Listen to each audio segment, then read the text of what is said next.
Hey guys, welcome back. Next up, we've got Damian from Proofpoint and Nick from The Missing Link. So Damian's been in the industry for about 20 years now, and he's got experience across networking, email security, SIEMs, cloud security, the whole works. And Nick is a security architect with a background in specialist counterintelligence operations and was previously part of the management team at the SOC in Facebook. So interesting stuff. They're going to be talking about how the threat landscapes have changed since the pandemic. That's pretty topical as well. Nick, I think you're leading first. When you're ready, take it from there. Cool. Thank you very much. Cheers, mate. Cool. All right. So no, thank you very much for the introduction. As you heard, the presentation will be by myself and Damian. The kind of the way it's going to be structured is almost in three parts. So there'll be myself, which kicks off just to give a bit of an update, overview of the current threat landscape, and a couple of details there. Then I'm going to move into more of a how you actually set up a program or insider threat programmer for an organization, be it small, large, enterprise, government. I've tried to make it as scalable and as kind of agnostic in terms of industry as possible. And then we'll go through that kind of methodology, that framework, and then Damian's gonna jump in with some specific use cases and kind of the kind of proof point technologies that can really support an insider threat program well. So jumping in, as a kind of outlook as to how 2020 has gone, we don't need to labour the point that obviously infrastructure, operations, everything about business has changed, and kind of every CISO, every ISM's 1 to 3 year plan is pretty much kind of slowly hanging on by a thread. So you do kind of see changes, and certainly from a kind of consultative perspective, constantly getting clients that are just saying, feel like they're losing their grip on the kind of security controls and technologies that they've put in place in prep. One thing that is notable and certainly on the rise is that increased number of endpoints. Increased number of endpoints across the organization, increased or a requirement of access to your applications for those remote workers, as well as kind of that introduction of shadow IT, be it actual devices, BYOD devices, or cloud services, what have you. Another thing, we'll certainly go into a little bit more detail, is that the increased risk and how you actually manage privilege access and your privileged users while they're remote, as well as just missing that kind of or the change in the fact that onboarding and the training and kind of awareness programs that you run are no longer in person now, and getting that outreach to remote employees is difficult. And then finally, it is I suppose a difficult topic for everyone, but there has been kind of severances and a variety of different either redundancies or kind of people being furloughed as a result of operations and reduction in revenue, and that obviously does bring its own risks with employees either departing or potentially departing if they see that kind of risk in the foreseeable future.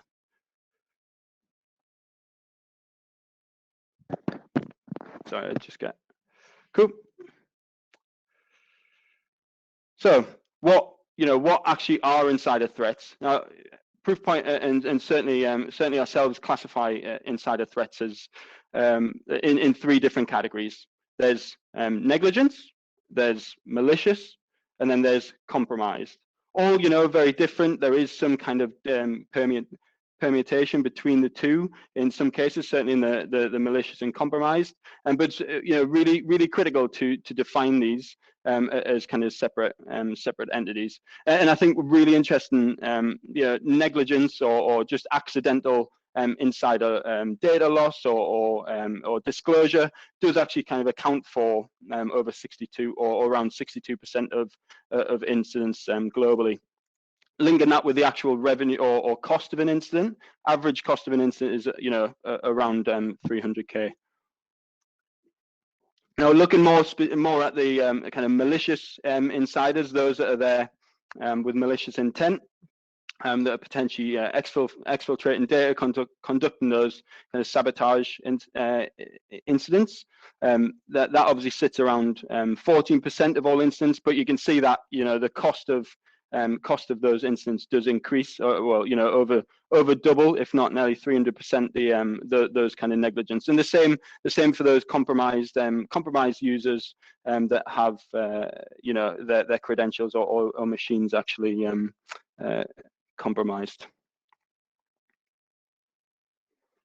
So actually looking at, I suppose, the profiling of an insider and the motivations, what drives an insider, what actually, how can you predict or identify those in your organization that could potentially be an insider?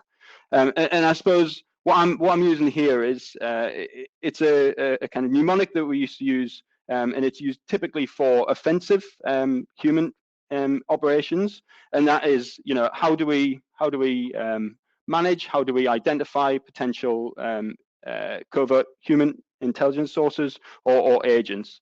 And these are typically the driving factors that that we can use. But what I've kind of done is circle that back and then put a blue spin on it. So how, if this is what our insiders are going to be driven by, how do we kind of identify and protect our organization through kind of the predictive analysis or identification of these drivers? And I think it's really critical to firstly identify a use case or an actual motivational driver, identify employees that are linked to that, and then also identify their actions, because it is a kind of sliding scale, and I've got a couple of examples of how we can how we can do that.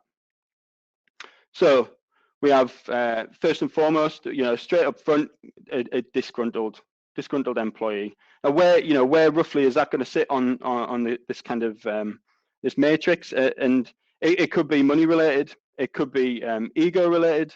It's going to sit towards the kind of top end within those categories there. And actually, what are those the kind of use cases or the actions conducted by this the disgruntled employee? That could be sabotage, it could be a kind of data exfiltration, or it could just be poor or a lack of kind of care or due diligence with their own work.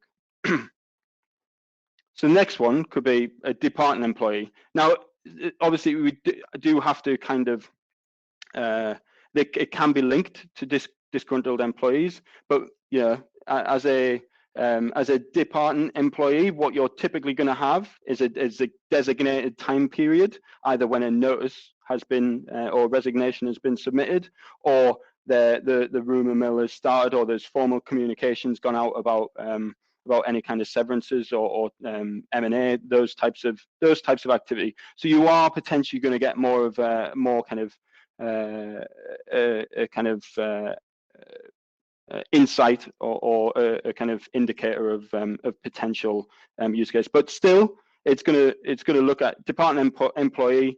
Could be ego, they could be disaffected as a result. It could be money related, or it could be ideology in a sense that they've kind of lost their way with their business, and they are obviously either looking to set up on their own or move to a competitor potentially.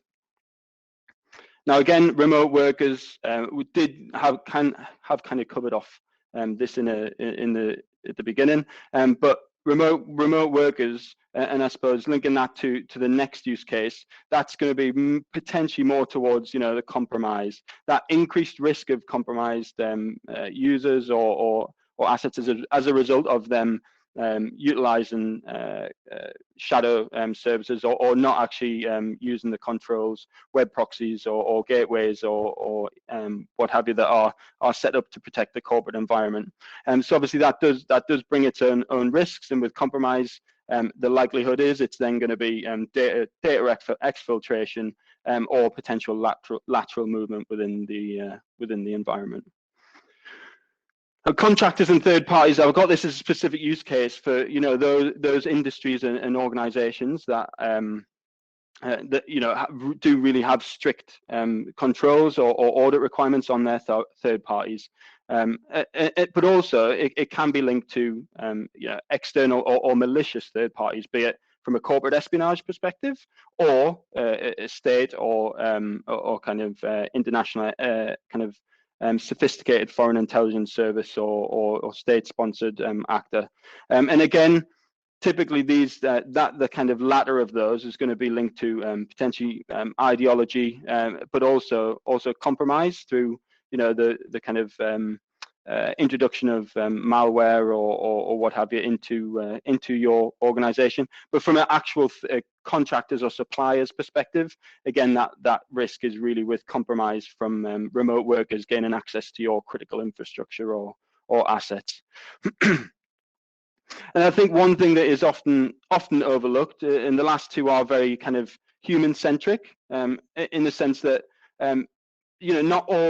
not all insider incidents, as we said with the kind of negligence, that negligence category, are linked to malicious activity. Ultimately, it has been a hard period for everyone.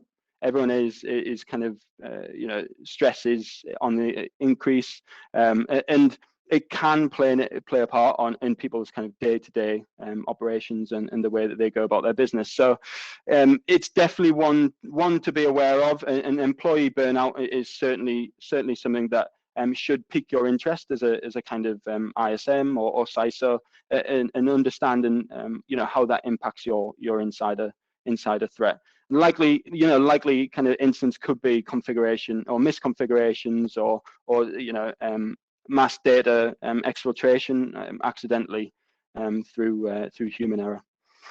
And also, as I said at the beginning, it's harder to get that outreach in the onboarding stage with your kind of continuous security awareness and training programs. So again, increased risk of compromise, just because that effectiveness of training can sometimes be reduced due to remote working. So now, I suppose I'm moving onto the framework, onto this insider threat framework. And what I've tried to do is create what we certainly have created is a scalable, measurable, and repeatable process that's just a continuous cycle. And we have, well, first of all, insider threat can often feel, it's very daunting, and it can feel like a needle in a haystack. There's also a lot of kind of discussions or concerns around the ethics behind it, or the morality, and kind of an individual or employee's privacy. So hopefully what I'll kind of get out during this section is kind of covering off those points and kind of justifying the kind of need to have an intelligence-led and a risk-based insider threat program. So starting off with the identify. In a previous life, I was in the military, and we used what was called the combat estimate. Started with 7 questions, and the first question was always down to intelligence. And it was, referred to as question 1. Used to be, what is the enemy doing and why? But as we moved into more conventional operations, it changed. And this is a question that we were always posed. What is the situation, and how does it affect me? And I like to kind of break this down into 3 distinct parts. So the first one is security intelligence preparation of your environment or your organization. So you sit down and think of it like a bird table, like a kind of map, with various different filters or kind of covers over it. So you have SIPE. What are the threats? That's ultimately what you're answering within in this section. what industry are you in? What departments do you have? What level of vetting is required within your organization? What are your clients' expectations? Answering all those questions and getting that the kind of baseline of your organization to understand, what really are the threats. Within this is also going to be, what are the current incidents that have occurred? Doing that kind of enriching or providing the context to understand the current threat intelligence for your industry and your geographical location. The next step is threat integration. So that's where are our risks, and that's taking into account the threats and the kind of baseline that we've created in the preparation phase, and overlaying all of the controls, all of the programs and educational aspects of your role, as well as any of the kind of monitoring and detection capabilities that you have.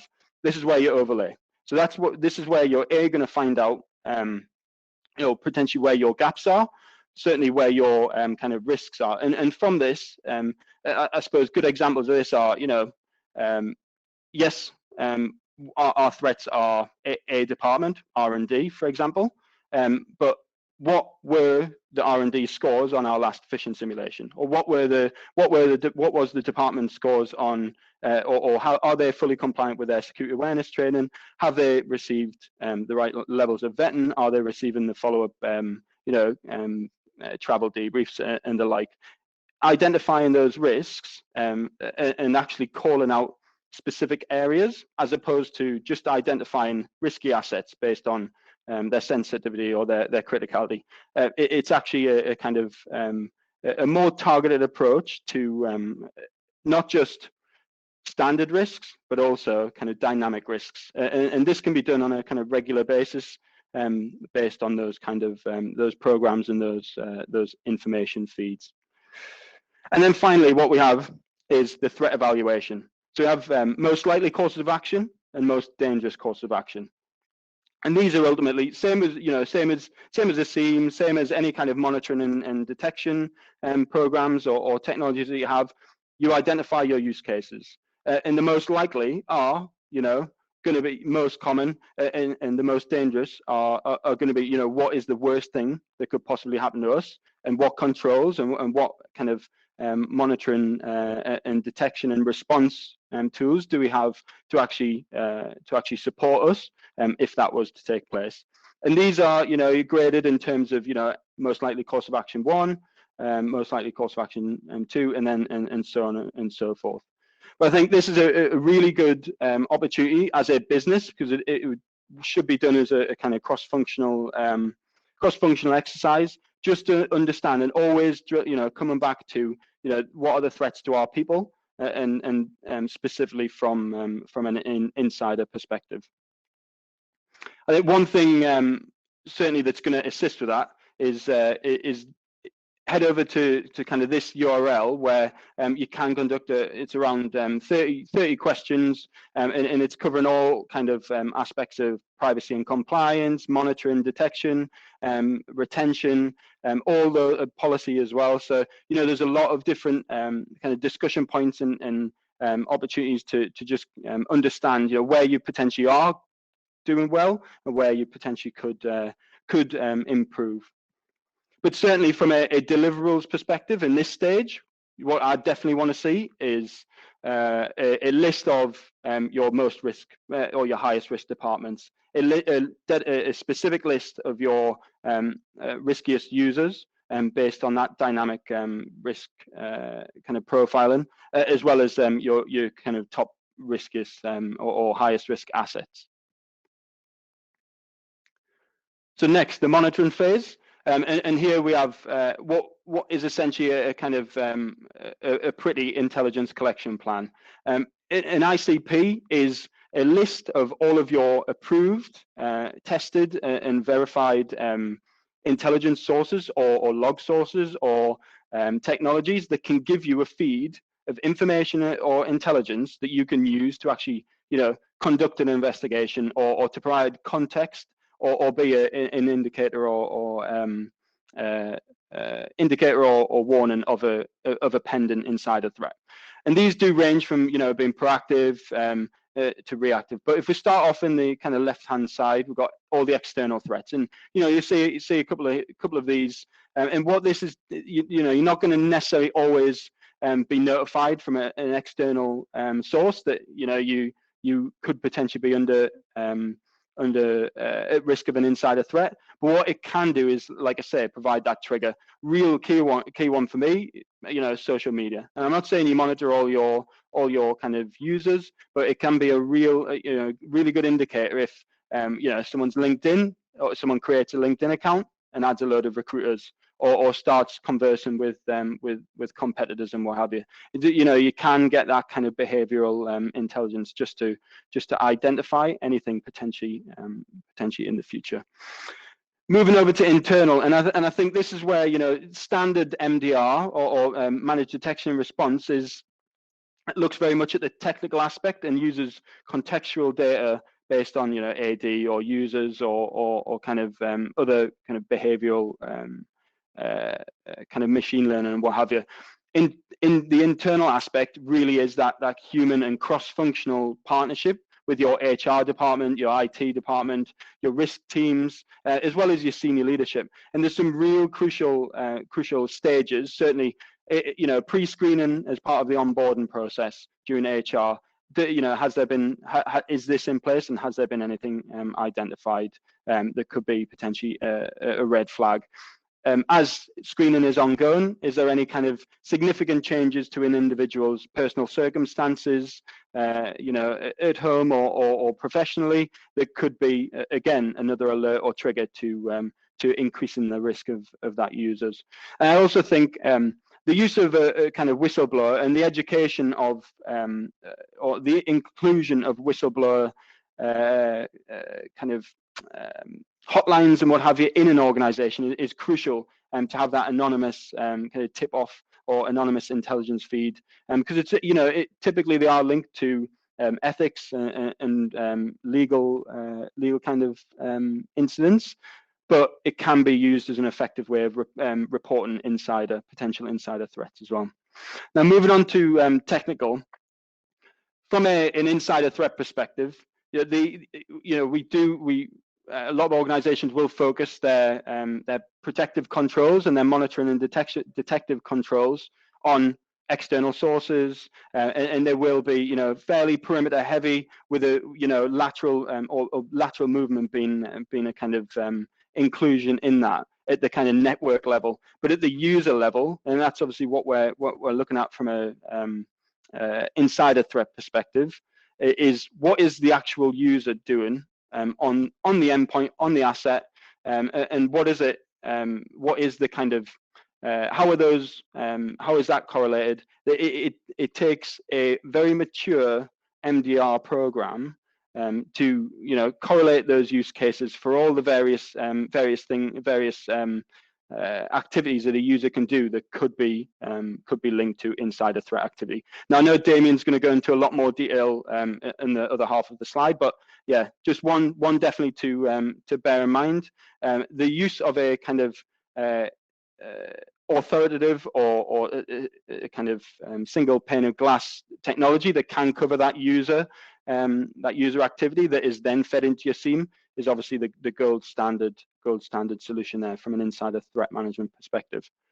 I'd also, I know I said I'd cover it at the start, but whether it's privacy regulations, whether it's the international law of armed conflict, the morality or the ethics behind intelligence operations or operations which involve the monitoring and detection of kind of users' personal, people's actual activity, they do have to be targeted.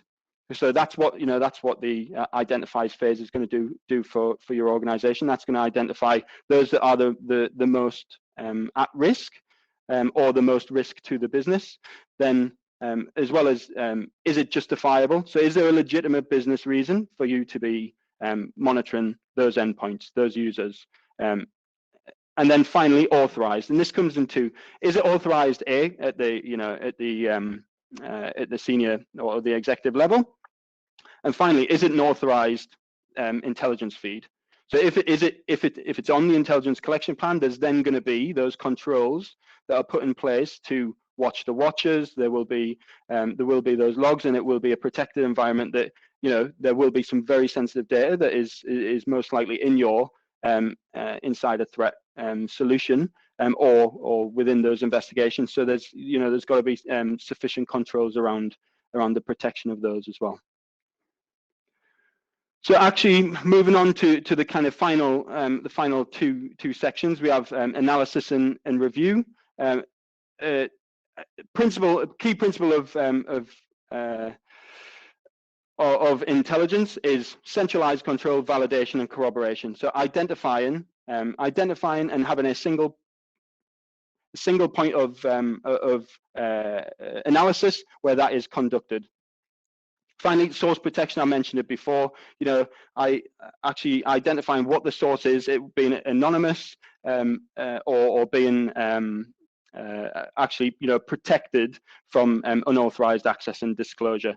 And one thing, you know, it is every kind of SOC manager or CISO's kind of nemesis, and that's the, you know, the retention of logs and how we actually get those the logs, and are they the right logs, and are they giving us the right visibility into for us to provide the analysis and the supporting work for any investigations. And ultimately, you know, it does need to have a kind of objective party or panel that is conducting the assessment of what the activity actually is. Is it legitimate or not? So in the kind of review, the review aspect, what you're going to get is ultimately actionable intelligence. And from an operations perspective or an investigative perspective, not all actionable intelligence ends in an actual response. It can just be to feed into the bigger picture. But what a kind of insider threat, a dedicated solution will do is provide you with the option to respond through alerting and coaching the user there and then, or through actually covert and passive monitoring, to then build up an investigation for subsequent either legislative or disciplinary activity. It'll also give you an insight into, you know, how you can actually remediate those risks, either compromise or user based. It'll also give you this period is where you'll get to review your threat feeds, review your technologies, make sure that they are still compliant with the kind of code of ethics that I mentioned earlier. And then again, as with all investigations, the conduct of a post investigation or incident review and continuous improvement plan with that cycled approach, you know, annual basis, keep going round, and any significant instance obviously gives you the chance to kind of do a kind of after action review. So that pretty much covers off my part in the presentation. I'm now going to hand over to Damian, who, as I say, is going to give us a look at the specific use cases, as well as the kind of Proofpoint technologies that are really going to be a force multiplier within your environment to either use as a standalone or as part of your current managed detection and response program. Thanks, Nick. So this slide shows some standard out-of-the-box rules that we provide customers to select from when they're deploying our solutions. So some of the biggest increases on the right and green were in ones you'd expect. For example, accessing upload and sharing cloud services. So these are likely by users trying to collaborate by working around slow file shares and overwhelmed VPNs. We also have exporting data from enterprise web applications, something which has a less obvious instant connection to working from home, and could perhaps be users exporting data from corporate systems for nefarious purposes, now that there's no one to see them do it. And many more ways to get that data out without a corporate proxy server and perimeter controls to go through. Some of the others, visiting adult sites, gambling sites, or hate sites, are again another sign of the new freedom which users have at home. And while users are free to do things at home that they shouldn't do in the office, This should not be on work time and definitely not be on a corporate laptop, especially when there's a higher risk of malware or other threats on more niche and unregulated sites. And then again, there's use of cloud storage again, this time with native apps rather than web upload. So of course, there are also these other alerts which haven't increased disproportionately during the pandemic, but are still significant, like clearing browsing history from Chrome, printing large print jobs, and copying fast USB, which is very important to have visibility of as well, particularly if they're against policy or they should have preventative controls in place already. So when focusing on the user, we tend to focus on the 3 most common ways in which we can help customers. So let's talk through those. The first case is really how we got talking about ITM solutions, which is that it's a technical detective control to identify which are the risky users and what actions are users performing that are risky. Then we move to protect against data loss from those who have access to the data. Now, this is a very different approach to traditional DLP solutions in that we look at the behavior and risk indicators leading up to the event in an effort to flag the risks before the event takes place. And then the third is to accelerate incident response. And I'm sure there's people in this session responsible for that incident response aspect that understand how complicated this process can be. Traditional processes take a lot of time, they involve many cross-functional groups, and every minute a case is open, the risk is still present. Our approach is really, because we can be the authoritative source of user behavior, to have all these answers in one place at the outset, and so accelerate this process from weeks and months to ideally minutes or hours. So let's take a look at an example scenario. What we'll do here is we'll talk through an example of how we protect against data loss, which is really one of the more concerning scenarios for working from home workers in the pandemic. So as an example, you might have a user that accesses your CRM or another system houses encrypted data, and then they proceed to download client lists or price lists. They rename and otherwise obfuscate the data to try and thwart DLP and log analysis, and then package it up and obfuscate it further. Now, rather than attempt to upload via a web browser, they then install something like Dropbox or another cloud storage application, and they sync it up to the cloud via a secure TLS connection. Or they might also try sending it as an encrypted attachment via email. So this is an easy example, and you can see there are some elements of this chain that might or might not be picked up according to the existing security stack. The trick is stringing together all these actions, both to understand the full scope of the activity of that user, and also to understand and demonstrate whether there was malicious intent. So logs are very tricky in practice to provide this visibility, to track this complete sequence of events. You need to ensure that all the logs related to each of these stages were collected, correctly parsed so you could find them, and then retained and available at the point that you actually do the investigation, which could be quite a way down the line. You'd also need to spend the time retrieving, bundling, and explaining the content of these logs to the relevant internal non-technical audiences who need to be convinced of your analysis to consider approaching the user and perhaps considering legal action. So with that, what I'd like to do is demo a typical working from home use case on the live platform.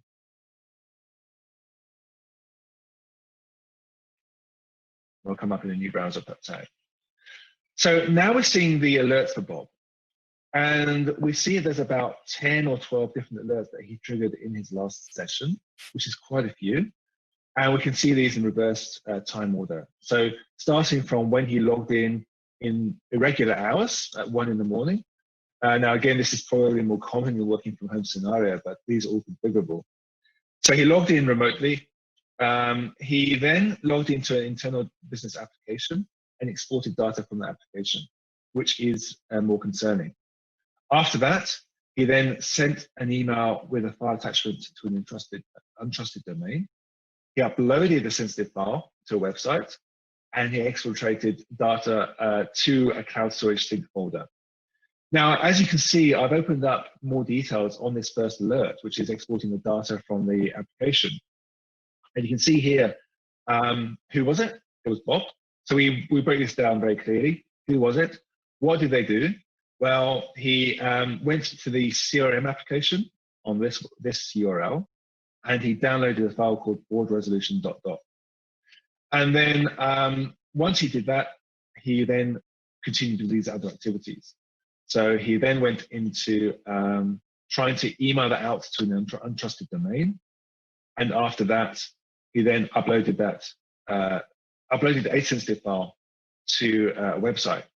And again, we can see the full details of this. So you can see that he uploaded the file. The file was called holidaypictures.jpg, which doesn't sound particularly sensitive. I mean, that's perfectly reasonable, although the use of Gorilla Mail is suspect.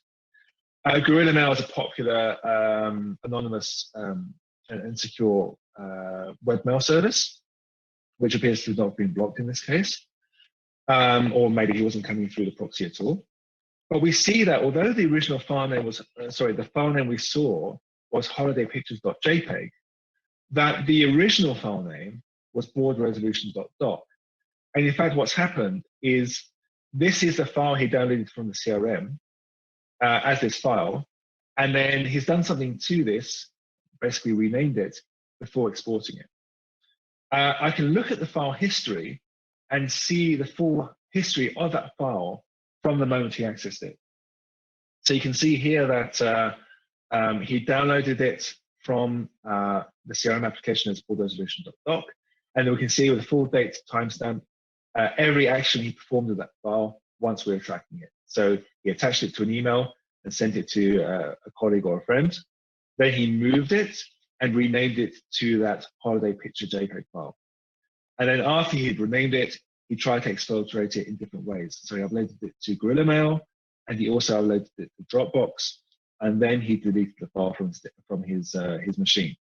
So although it seems he seems to have tried to obfuscate his actions here by renaming it, or he could be doing something like zipping it or something else, because we are tracking this file on his endpoint, we can pick all this up. And so if he tries to take measures to bypass cloud DLP or email DLP, we can still see him performing these actions on the endpoint.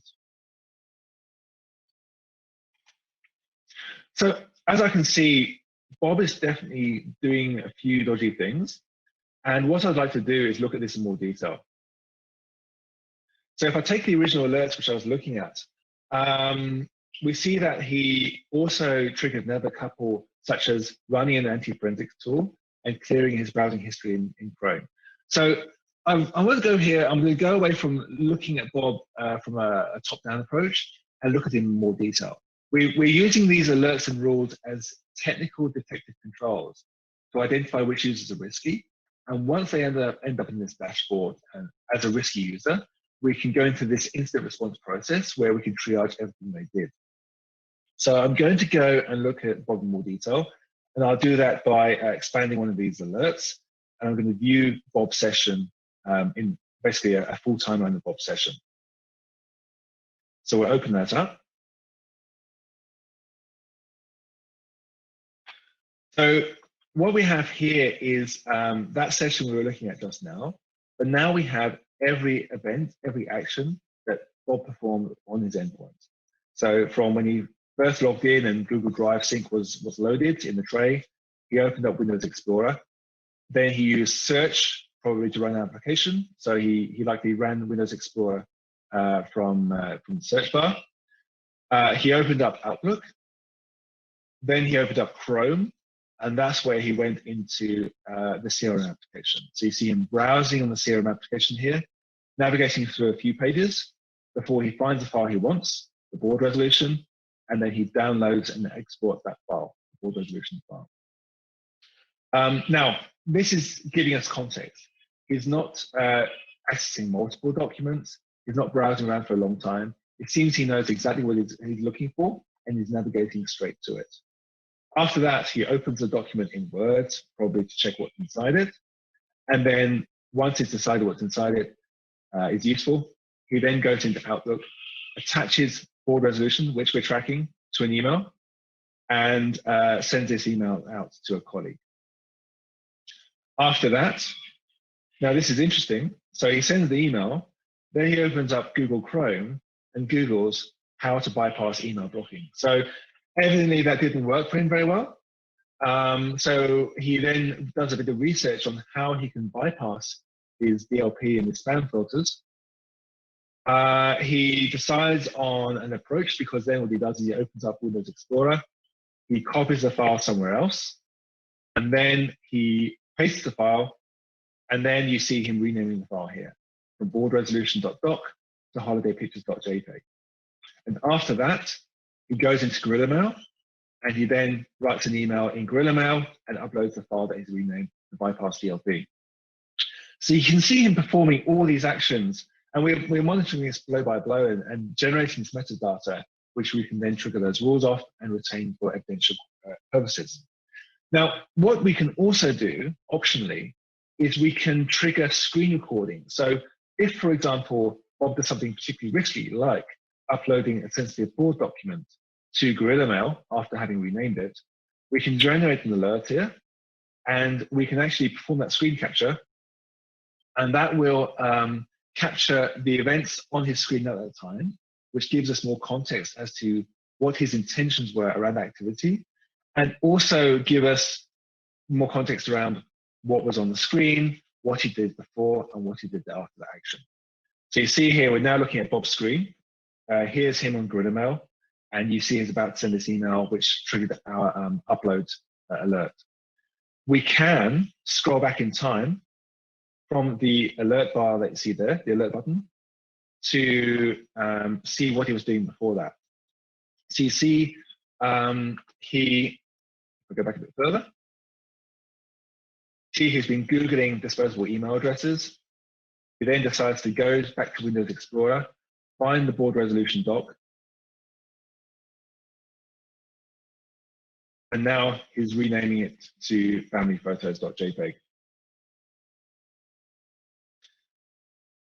So we can see that his actions are basically deliberate. He's not doing this because DLP is merely an inconvenience. He seems to be deliberately obfuscating his tracks to exfiltrate this sensitive data from the organization. He does this in multiple ways. And as we saw at the end, he actually then runs anti-forensics tools at the end, which would further imply that this is a malicious event rather than innocent use of cloud storage or innocent use of webmail. Okay, so we've established that Bob seems bad. He's a bad Bob. So what we need to do now is build a package of evidence to present to his manager and potentially to law enforcement, detailing all his actions. So what we would do here is we'll switch away from the screen recording and go back to the main console. I'm going to take the alerts which Bob triggered, and I'm going to add some of these and build a report around these. So in terms of what we need to establish the context of Bob's actions, we're going to take the fact that he exported data out of the CRM in the first place, that he tried to upload this to Gorilla Mail, and then he then also synced this to cloud storage applications. So I'll take those 5. I can run a PDF, and that'll give me a nicely packaged PDF, which I can then take to his manager and to other non-technical audiences in a way that's easy to understand. And that's important because I could be doing many of these investigations a week, and I don't want to have to spend time packaging up and then trying to explain what particular technical data is. So with the reports that we have here, you can see that we have a quite aesthetically pleasing report where we have the details of each of the alerts which Bob triggered, which led to him being featured on the user risk dashboard. And then for each of these alerts, we can see with his full profile details and the action that took place, the severity is critical. We have a screen capture of the activity taking place at the time, which is both easy to understand and pretty irrefutable. And then, of course, all the details from the metadata about the file that he uploaded being holidaypictures.jpg, that he sent this to Gorilla Mail, and that it was originally from the CRM, and it was originally a board resolution document. And we have each of those alerts in full detail in the PDF. And the user, if they have access, can even play back the video of the action at the time. So this is really useful because it basically serves stakeholders with all the context they need to be able to take action on it.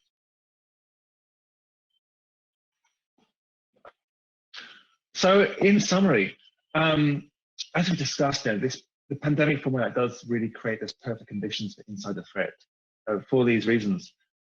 People are working from home, so many of the traditional controls you have about working in an office, such as badging people in, being able to identify people, colleagues seeing their colleagues in the office, people working in the office where there's the chance of someone seeing their screen or seeing what they're working on.